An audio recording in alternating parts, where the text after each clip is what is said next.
First, we got Mizuki. Then, we got Team Scoopy. Now, we have Gozuki, the new card out of Duelist Saga that I feel really revitalizes the whole zombie strategy. And today, I wanted to talk about it and show you a bunch of replays in a totally new version of a deck that I am very fond of, Phantom Knight Zombies.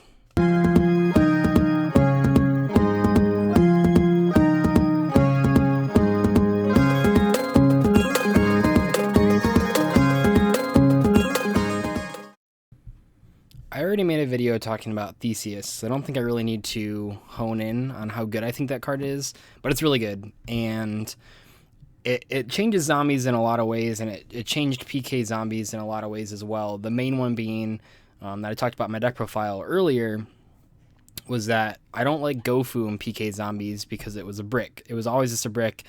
It was a card that you only wanted to see first turn pretty much, and you never wanted to see in multiples, where a card like Theseus is really cool because you can play it in just like the standard, I don't know if it's like a standard Phantom Knight Zombie because I'm like the only person playing it, but my standard version of Phantom Knight Zombies, because you were already playing Instant Fusion for the Norden combos, so it was really easy to just add a third Instant Fusion and throw in a Theseus to give you some more dynamic plays when you don't have the zombie cards, because the Norden was really only good when you had zombie cards.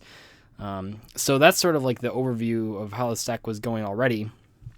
And then when That Grass Looks Greener came out, a lot of people asked me if I'm going to update zombie decks using That Grass Looks Greener, and I haven't picked up my own copy. Well, I did pick up my own copies of that card, but then I sold them when they spiked. But I never got the chance to play That Grass Looks Greener deck profile, which is probably my fault. But I really like that card a lot.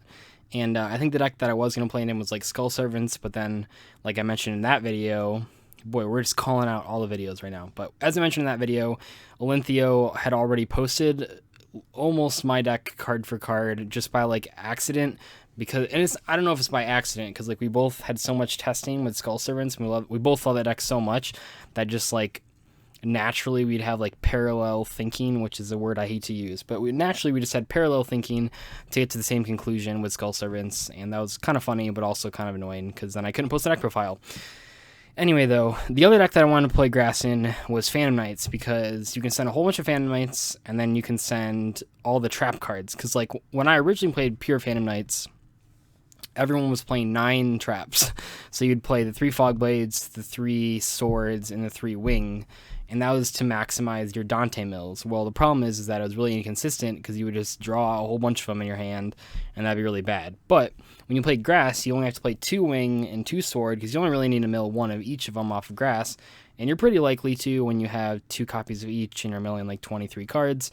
So that makes your Grass that much better. Also, when you're playing the Zombies, you're milling Mizukis, which is even dumber, and then you're milling Snow, which is like, I haven't played Snow in like actual Shiranuis yet, but I'm starting to see why it's so good, because if you don't know, the combo is like, obviously Solitaire, you're playing that in Zombies just to like have a 1-card Omega, but in Shiranuis that are actually playing Sage Master, I think it's Sage Master, the Debris Dragon guy, his effect is that when he's banished, you can pop a face-up card. So basically what happens is if you have Snow in the graveyard and banish Solitaire and the level 4 Debris Dragon guy, you can special summon level 4 back, which puts a rank 4 on your board because you have the Snow too, and then also it pops a face-up card, and that's like really stupid, especially on your opponent's turn when you do that, because then like you're flipping a card face down with Snow and destroying a card with the dude, and that's kind of stupid as like a quick effect.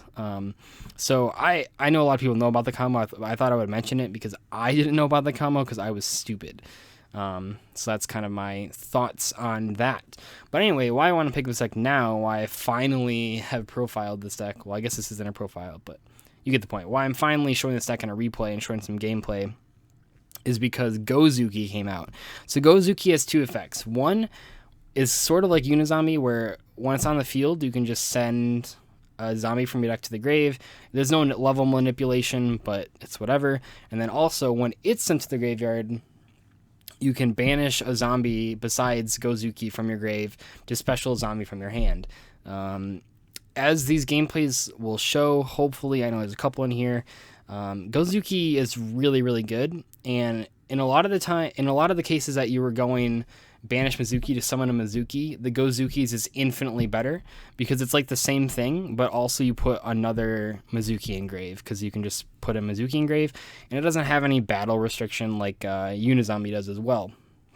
Stat-wise, it has all the same stats as Mizuki, so it's a zombie, it's level 4, 1700 attack, 800 defense.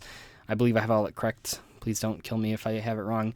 So it has all the same stats, and it's really because there's like lore behind, like Gozuki is like the ox-headed one that like is down in the nether realms with Hades, and then Mizuki is the horse-headed one down there as well, and they like greet you when you die. Probably got that wrong. That's like the Spark Notes version of that I looked up on the Wikia. But they're like important to have together, and it's kind of weird that it's been so long since we have gotten Mizuki to now finally get its counterpart. But they're not the same. I know their artwork looks pretty similar, but they're not actually completely the same. But this deck is actually just crazy. So when you use Grass, you're milling all these Phantom Knight cards, all the Trap cards, all the Mizukis, all the Gozukis, and it's just like, and like the Snows too. And it's just, this is just a better version than what I was playing earlier with Phantom Knight Zombies. It's just more powerful.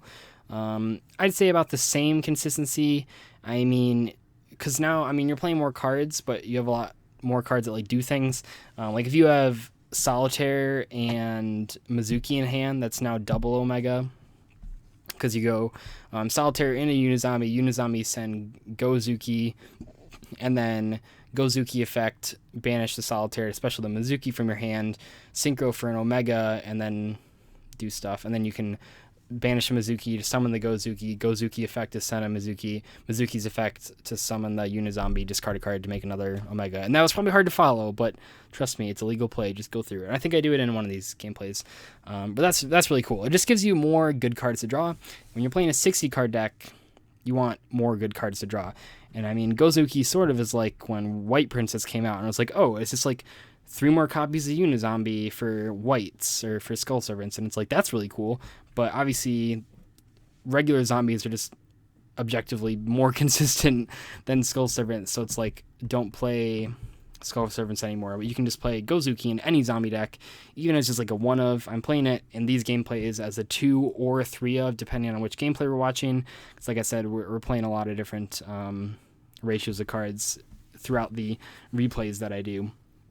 But the fact of the matter is that Gozuki is really powerful, and I actually underestimated how powerful it was when I first read it, because on the surface it just seems like a worse Unizombie, but the real beauty, like I said earlier, is when you Mizuki banish to summon a Gozuki to send another Mizuki. That plays really powerful, because then if you do anything with the Gozuki, like if you overlay for rank 4, I mean, we're playing Castell and Dweller and Dark Rebellion in this particular deck. If you just overlay for rank 4, put the Gozuki in grave, you now have a Mizuki in grave to get it.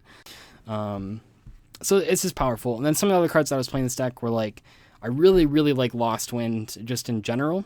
I think Lost Wind is one of the more powerful trap cards in the game right now. I think the double usage is obviously really good against Frog Paleozoics, but even here it's really good just because just 2 negations is really powerful.